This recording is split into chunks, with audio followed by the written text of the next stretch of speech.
¿Qué tal? Vamos a hablar de Venezuela porque la realidad, el foco internacional, los ojos del mundo están puestos en el régimen de la dictadura comunista de Maduro y en ver qué va a pasar en las próximas horas. La mayoría de las democracias occidentales han reconocido ya como presidente electo a Juan Guaidó, y ahora queda por hacer a ver hasta qué punto se puede resistir Maduro. Y para eso es lo que le voy a preguntar a mis dos analistas que me acompañan en esta mesa. Ambos son venezolanos, conocen eso como la palma de su mano. Uno es William Cárdenas. ¿Qué tal, William? Hola. Un placer volver a tenerte aquí en Periodista Digital. Y otro es el responsable de PD América, Jesús Torres. ¿Qué tal, Jesús? Hola, Luis. Bueno, Jesús, lo primero, una última hora. ¿Qué ha pasado relevante en las últimas horas? Cuéntame. Bueno, en las últimas horas el gobierno de Donald Trump ha ajustado más el cinturón de la dictadura. Mucho más. Tenemos que Estados Unidos bloqueó $7.000 millones de PDVSA y los pondrá a disposición del gobierno de Juan Guaidó en cuanto sea posible. Eso por una parte. Por otra parte es el tema financiero. El tema militar también anunció John Bolton, se le deslizó en una nota que tenía en una agenda que luego pudieron ver los medios y fue publicada, que enviaría 5.000 tropas a Colombia para presionar a Venezuela, a Nicolás Maduro, y defender en este caso a la gente que tiene en su embajada, a los diputados opositores y al presidente Juan Guaidó. ¿Se va a ir el embajador de Estados Unidos de Venezuela? Hasta ahora eso no está previsto. O sea, la embajada norteamericana en Venezuela está, Estados Unidos tiene negociado con Juan Guaidó y es lo que reconoce a Juan Guaidó, nada que ver con Nicolás Maduro. Entonces, Nicolás Maduro reculó, luego de haber dicho que había un plazo de 3 días, dijo que el plazo se extendía a 30 días, entonces, asfixia económica por parte de Estados Unidos, posible intervención militar, ¿algo más?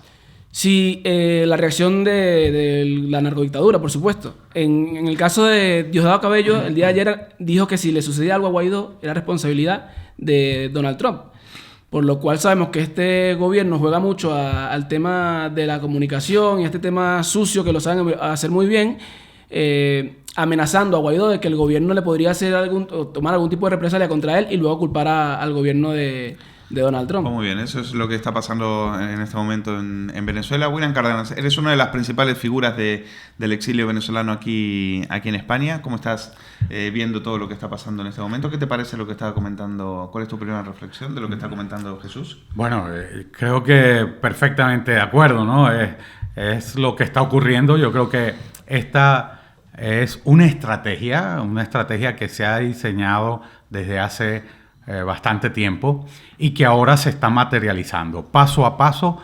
Yo creo que fundamentalmente los Estados Unidos, pero también con el consenso de los países del Grupo de Lima, de Canadá, de los países de toda la región que están sufriendo la crisis económica, las consecuencias de la crisis económica y de la crisis humanitaria que está viviendo Venezuela, y que en el caso de Brasil, fundamentalmente Brasil y Colombia, que están recibiendo cientos de miles de refugiados venezolanos, bueno, pues se han puesto en marcha.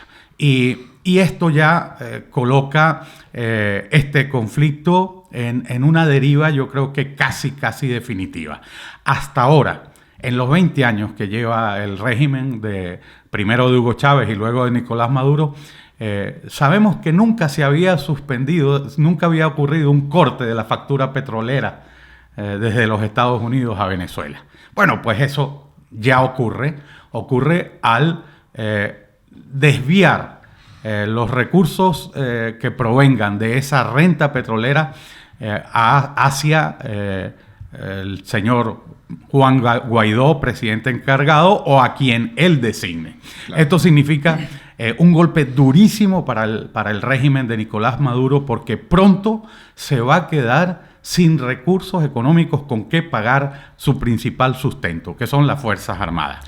Además de eso, esta otra medida de los Estados Unidos de hacerse con los bienes y las propiedades que tiene el gobierno venezolano en los Estados Unidos, y bueno, pues la debacle que significa eso para el gobierno de Nicolás Maduro, o lo que fue el gobierno de Nicolás Maduro. William, Maduro cuenta con apoyos internacionales y no son apoyos menores. Es decir, estamos hablando, por supuesto que no hablamos de los países de la región, no hablamos de Cuba, no hablamos de Bolivia o no hablamos de Guayana, hablamos nada más y nada menos que de China y de Rusia.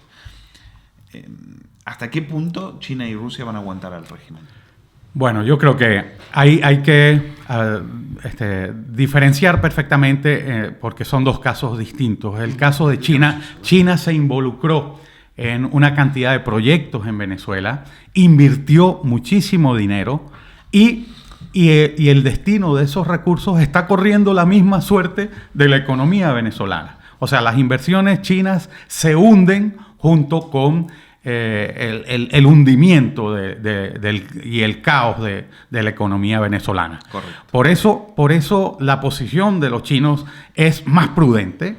Es más prudente, es una posición de, bueno, vamos a ver cómo se resuelve el tema para de alguna manera nosotros poder... Nosotros queremos nuestro dinero, ¿no? Exactamente. Un caso completamente distinto al de Rusia. El componente de afinidad ideológica de Moscú ha establecido que, pues las inversiones hayan ido dirigidas hacia sectores en los que se ha dotado a las Fuerzas Armadas venezolanas de aviones Sukhoi, de tanques, de fusiles Kalashnikov, de AK-47, de todo tipo de armamento que el gobierno venezolano, ha estado recibiendo contra la acumulación de una deuda con Rusia muy, muy importante. Bueno, pues los rusos también quieren salvar su dinero y presionan con más fuerza porque tienen un riesgo mayor.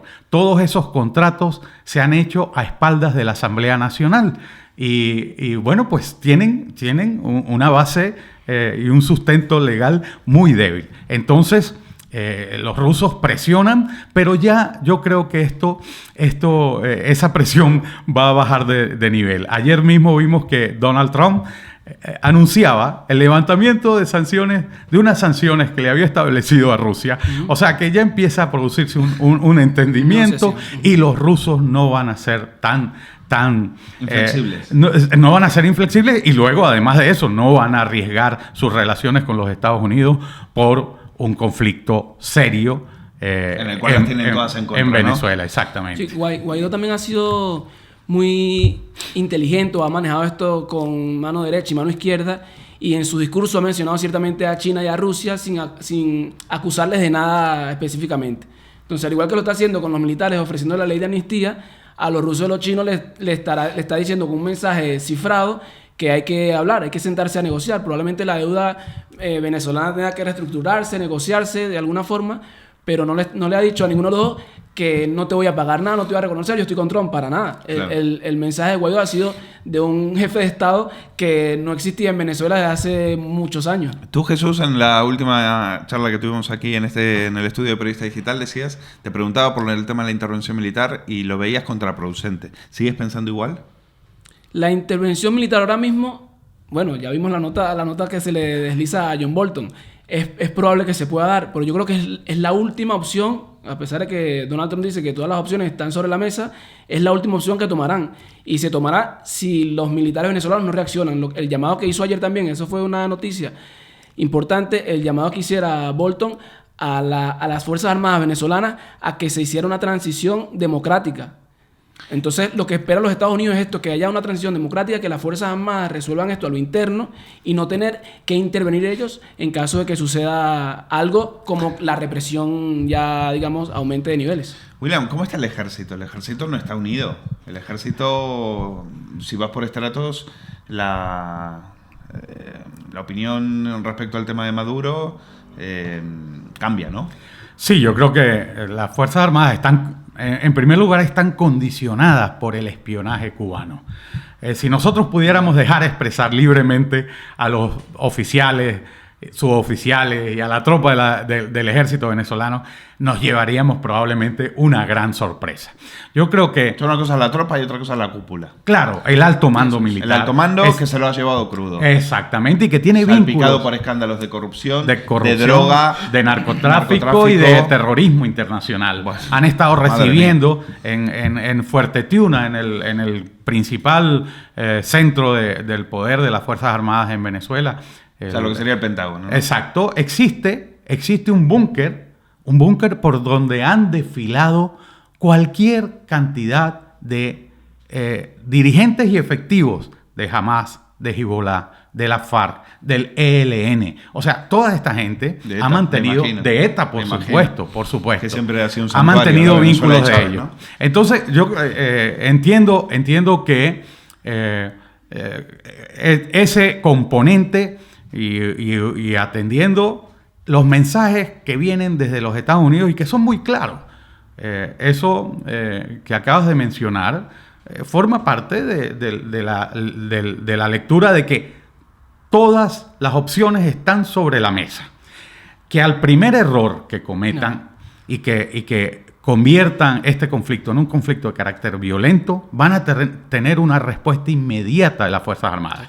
Y hay otra cosa, el último elemento es qué va a pasar con este pedido que ha hecho Juan Guaidó a Mike Pompeo para que se ponga en marcha el esquema de ayuda humanitaria en el que están involucrados todos los países de la región que están involucrados en el conflicto. Bueno, esa ayuda humanitaria va a llegar y llegará por Colombia y llegará por Brasil. ¿Y qué va a pasar cuando llegue esa ayuda humanitaria? Esa ayuda irá seguramente resguardada por Fuerzas Armadas, tanto de Colombia como de Brasil. O sea que se las piensen dos veces antes de tomar acciones descabelladas, ¿no? Jesús, ¿dónde está el centro de decisiones dentro del gobierno de Venezuela? Es decir, ¿quiénes son las personas que más peso tienen hoy? Si tuvieras que decir 3, 5 nombres, ¿quiénes son los que más poder tienen hoy en Venezuela? Sí, en el área militar, que es el tema más álgido ahora mismo, está Vladimir Padrino López, que fue colocado allí como un gran conciliador. Corrígeme, ¿Padrino no tuvo sus más y sus menos en el pasado? ¿No, en algún momento no fue el que le dijo a Maduro que acepte los resultados de un referéndum? Que era lo que hubiera sido lo que tendría que haber hecho Chávez en ese momento. Eso trascendió, pero luego con el tema hay muchas dudas. Luego reculó. O sea, claro, luego reculó y además ha sido el que ha respaldado con golpeando y matando venezolanos en las calles. En las manifestaciones ha sido él. El brazo ejecutor. Ha sido el brazo ejecutor, ha sido él sin duda alguna. El carnicero de las calles de Venezuela. Sebastiana Navarra, una periodista venezolana, divide eso, las Fuerzas Armadas en dos bandos. En uno donde está Vladimir Padrino, que no tenía hasta ahora ningún componente con temas de narcotráfico y todo esto en cuanto a la justicia americana. Y Néstor Reverol, por otro. Néstor Reverol es un militar que fue el que fundó la Oficina Nacional Antidrogas cuando Estados Unidos quiso cuando Venezuela quiso dejar de cooperar con la DEA. Bueno, hay que tener en cuenta que el chavismo se cargó nada más y nada menos que la oficina de la DEA Exactamente. En Caracas. Es el único sitio donde la DEA no puede tener una oficina para vigilar al narcotráfico. Exactamente, y el encargado de eso, claro. El brazo ejecutor de eso fue Néstor Reverol. Entonces fue el llamado el zar de la droga por algo. Un ex magistrado venezolano que salió huyendo también por nexos con el chavismo, lo llamó luego en las denuncias que hizo el zar de la droga, porque era el encargado de gestionar todo ese movimiento de droga que sale de Venezuela al mundo entero. Vladimir Padrino, Néstor Reverol, ¿qué más? Diosdado Cabello, ¿sigue mandando? Diosdado Cabello, por supuesto, representa lo contrario a Vladimir Padrino. Es decir, es el ala dura, si se quiere, dentro de las Fuerzas Armadas. Pero en la política. Reverol está más alineado con él, igual que Tarek El Aissami. Y son los que llevan esta parte más, si se quiere, dura, que ofrecen asesinatos, que ofrecen muerte, que a la vez se han lucrado con mucho dinero y que están sancionados por los Estados Unidos de Norteamérica. Dijiste al pasar un nombre sirio que no me animo a repetirlo. Dilo de vuelta. Tarek El Aissami. Tarek El Aissami. Cuéntanos quién es él. Es el ideólogo, ¿no? Sí, no es militar, es uno de los pocos que está allí que no viene de la base militar. Llega al chavismo siendo muy joven a través de uno de los hermanos de Chávez y luego que se encuentra allí dentro del chavismo asciende muy rápidamente. Entonces llega a ser diputado creo que a los 30 años, si mal no recuerdo, y a partir de allí comienza su ascenso y es en el Ministerio de Interior y Justicia donde se hace el hombre, si se quiere, de poder y decisión, que se convierte en lo que es hoy, una pieza fundamental, un hombre leal a Nicolás Maduro y que comenzó también con el tema de la droga en Venezuela. El CNN publicó también lo que fueron los casos de los pasaportes venezolanos que fueron dados a terroristas para que se movieran libremente por el mundo con doble identidad. Todo fue llevado a cabo por este ministro que además es responsable, según investigaciones que se han dado, de los altos índices de delincuencia que se han dado en Venezuela y está demostrado que donde ha estado él, la delincuencia se ha incrementado. Incrementó en Venezuela desde que llegó él como ministro en el año 2009, si no me equivoco, y luego fue el gobernador del estado de Aragua. Y la delincuencia donde el estado donde estuvo él se incrementó. El pranato que se conoce en Venezuela, el tema de las cárceles, ha sido brutal de mano de este señor. Es que el socialismo va de la mano de la inseguridad. La inseguridad en las calles es una de las maneras de echar a la gente que no está contigo, que no está con el régimen, a irse. Lo mismo pasó en Argentina. Ley de amnistía para militares. No sé si toda la oposición está de acuerdo con eso, ¿no? Es decir, he escuchado algunas voces como diciendo, no, esto... una ley de amnistía para militares, claro, es que vosotros me estáis haciendo una radiografía brillante de todo lo que de los delitos que se están cometiendo en el alto mando de Venezuela y que estos tíos se vayan de rositas, cuesta aceptarlo. Yo, ¿a favor o en particularmente, quiero añadir algo más a lo de Tarek El Aissami, ¿no? Resulta que este señor es de origen sirio-libanés y es el que ha conducido los vínculos con las organizaciones terroristas del Medio Oriente. O sea, pensar en una amnistía para este señor es ir en contra de todos los tratados internacionales y de la misma Constitución venezolana. Y ahí encadeno con el tema de la ley de amnistía. La misma Constitución es la que le pone un límite a la posible amnistía, que me parece una jugada inteligente desde el punto de vista de tratar de provocar de abrir grietas dentro del mando de una fisura importante dentro de las Fuerzas Armadas, pero tiene que estar referida a hechos que no estén comprometidos con los crímenes de lesa humanidad que se han sucedido en Venezuela. Eso no lo permite ni la Constitución venezolana ni lo permiten los tratados internacionales. Y particularmente es que todo lo que está ocurriendo en Venezuela está bajo la óptica de la Fiscalía de la Corte Penal Internacional, que por cierto, el 8 de febrero se va a cumplir un año del inicio del examen preliminar. Ya va siendo hora de que ese examen preliminar se convierta en una investigación formal y estos señores que ya dejan el poder, porque lo que pasó el 23 de enero es un antes, mejor dicho, el 10 de enero y luego se ratificó el 23 de enero, es un antes y un después. La Constitución bolivariana, la Constitución chavista, la que se habían hecho ellos a su medida, fue la que ha dado la salida a este conflicto que se estaba sucediendo en Venezuela. A partir de ese momento, esos señores dejan de tener cualquier tipo de privilegio o de inmunidad que en el caso de la Corte Penal Internacional no les sirve de nada y van a ser objeto de persecuciones, independientemente de donde se vayan e independientemente de las amnistías que les puedan otorgar. Ayer publicamos un vídeo en Periodista Digital América que a su vez fue divulgado por un obispo en San Felipe, en Yaracuy, un obispo venezolano, donde le dan batazos como métodos de tortura en las cárceles de Yaracuy a 3 detenidos por manifestar el 23 de enero. O sea, esos vídeos que están circulando en Twitter donde se les pega a unos hombres desnudos en una especie de cárcel con un bate, ¿eso está ocurriendo dónde? En Yaracuy, específicamente en San Felipe, en Venezuela. Estos vídeos son muestras de un tipo de tortura brutal que tiene años ocurriendo, que hasta el día de ayer, según las ONG venezolanas publicaban, alcanzan los 35 muertos en estas protestas recientes, los 35 muertos y más de 800 detenidos. Esta tortura, ¿cómo se le ofrece una amnistía? ¿Cómo le ofrece una amnistía a las madres de los Claro. niños o ¿Cómo adolescentes le que han explicas muerto. a una madre a la que le han matado a sus hijos? Exactamente. Entonces, tiene sus límites. A golpe de bate de béisbol. Claro, a golpe de bate, a disparos de grupos violentos que son parte también del chavismo y que operan incluso en Caracas, en el barrio 23 de enero, como si fuesen la ley misma, que son la ley. O sea, de hecho son la ley. Entonces, esta ley de amnistía debe tener unos límites, y supongo que tener los límites, como dice el doctor William, es una jugada inteligente, porque lo que pretende es separar los que toman las decisiones de los que en algún momento han tenido que ejecutar una decisión por una orden que no han debido cumplir, está claro. Entonces, tiene sus límites, y yo creo que la sociedad venezolana lo que necesita ahora es el paso a la democracia, y ya luego en democracia nos veremos. ¿Corre riesgo la vida de Juan Guaidó en este momento?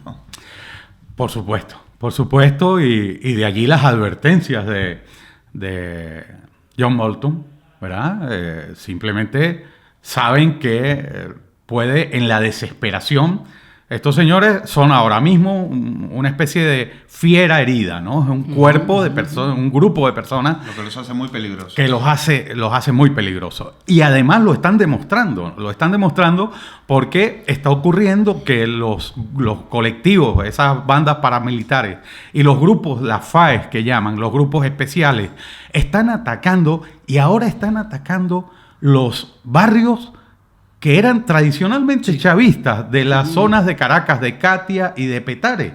Y se está causando un número de víctimas. Los 35 muertos es lo que se conoce oficialmente. Exactamente. Pero la desinformación es tan grande. En Venezuela no hay un medio que pueda informar adecuadamente de lo que está pasando, que está ocurriendo un auténtico ataque despiadado contra los opositores en el Tocuyo, por citar un ejemplo. Un grupo de estudiantes que el día 23 de enero había asaltado un módulo policial, bueno, pues fue objeto de una represalia. Este fin de semana llegaron unas bandas armadas y los ametrallaron y los asesinaron impunemente. Acribillados a balazos. Sí, acribillados a balazos. Entonces, aquí estamos en un punto en donde los sucesos están ocurriendo de una manera vertiginosa, y por eso es tan importante que la comunidad internacional, especialmente la Unión Europea, que es la que ya falta que se pronuncie de una manera contundente, muy tranquilos produzca estamos. la decisión, porque cada día que pasa es un día de tragedia y dolor para el pueblo venezolano, ¿no? ¿Qué opináis de la reacción de Europa, en especial la de Pedro Sánchez? 8 días para elecciones. 8 días para elecciones. Es decir, a un tirano, es como decirle imagínate, si estuviera vivo, es como decirle a Fidel Castro, hey, 8 días elecciones. Sí. O sea, a un tirano le vienes a decir, le pones un ultimátum. Una contradicción brutal que Europa, que no reconoció las elecciones en las que Maduro salió electo presidente. 2016, ¿no? Sí, 2018. Ah, bueno, las últimas. Las últimas no la de fueron 2018, reconocidas. es verdad, claro. La Unión Europea no las reconoció. Entonces, si no reconoces unas elecciones, ¿cómo le pides Claro. al que no reconoces como electo que organice unas nuevas elecciones? Si su periodo se acabó, si Europa quería dar un ultimátum de 8 días, lo tenía que haber dado antes del 10 de enero, lo había dado el 2 de enero, por ejemplo. Ya te quedan 8 días, claro, porque el 10 ya no eres nada. Entonces, ¿Por qué Sánchez cobardea en tablas? Bueno, yo creo que hay un factor determinante en la actitud de Sánchez, ¿no? Y que es la composición actual de su gobernabilidad. Está sostenido por los aliados de Nicolás Maduro en Venezuela, por la gente los agentes de Maduro, los mercenarios ideológicos de Maduro, que son el grupo de Podemos, ¿no? Pablo Iglesias, Monedero y todo lo que está a su alrededor. Pero es que es de tal magnitud la contradicción que coloca a la Unión Europea en una situación de estar haciendo el ridículo, ¿no? Porque la Constitución, es más, en la locución de Pedro Sánchez él mismo dice que solo se reconoce a la Asamblea Nacional y a su presidente Juan Guaidó como presidente encargado. Bueno, pues la Constitución encarga a Juan Guaidó para que realice las elecciones. O sea, por un lado lo estás reconociendo y por otro lado le quitas, lo despojas de la función para la que se le designa y se la otorgas esa función a una narcotiranía. Bueno, señores, Muy poco. Es de vergüenza, es de vergüenza. Pero bueno, esa es lo que nos toca lidiar con. Imagínense si le dieron la espalda a España con el tema de Cataluña y los golpistas están en Suiza, están en Bruselas, viajando por Europa como Pedro por su casa. Imagínense lo que pueden opinar de Venezuela. Vamos a dejarlo aquí. Yo les agradezco muchísimo estar. Espero que la próxima vez que nos veamos ya podamos hablar de la caída del régimen de Nicolás Maduro. Y mientras tanto seguiremos informando. Sigan leyendo PD América, que es donde tienen minuto a minuto toda la información de lo que está pasando. Y William Cárdenas, gracias una vez más por estar con nosotros. Muchísimas gracias, Luis. Y venir a explicarnos lo que está pasando ahí. Muchísimas gracias.